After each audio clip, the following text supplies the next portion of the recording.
What do you do with these when you're speaking? You may have seen other people and thought to yourself, wow, I really like the way he uses his hands. I really like the way she's using her hands when speaking. But then you do a practice, you record yourself on video, and you look at your hands and you think, oh my God, it looks stupid. I look like Will Ferrell in Talladega Nights. It looks ridiculous. What do I do? Do I hold them? Here's what I've observed in working with tens of thousands of people around the globe. It's universal. People like it when they see other people moving their hands. It conveys confidence and authority.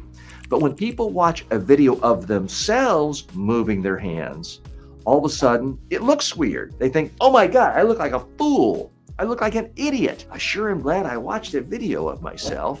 Now I know I don't move my hands right. I need to hold my hands down, get them controlled so I don't look foolish. Wrong, wrong, wrong. In general, it's great to watch yourself and analyze what you like and don't like. But I have found that humans universally are poor judges of their own hand gestures.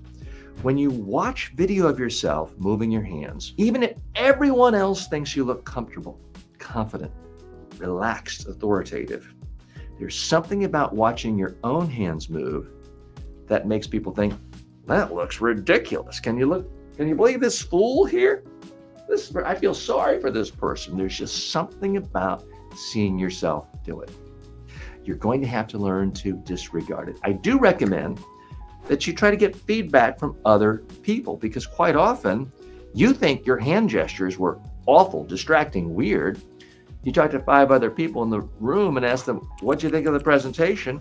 They may tell you specific things they liked about your style, your comfort, and your messages, most important. And then if you ask them, well, were my hands distracting? They might say, I didn't notice anything about it.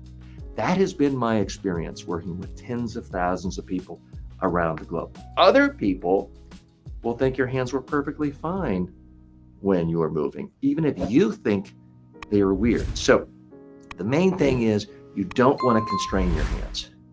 You don't want to be thinking about, well, now I'm raising my right hand to seem authoritative, and now I'm going to do this, and I'm going to put my 3 fingers up to denote 3. No, it shouldn't seem like there is a puppet master controlling you, and these things are going up and down. What you want is natural hand movement. All of us are programmed from birth to move our hands when we're speaking or even crying. So you don't have to learn how to move your hands when you speak. What you have to learn is how not to freeze your hands when you're uncomfortable. That's the difference.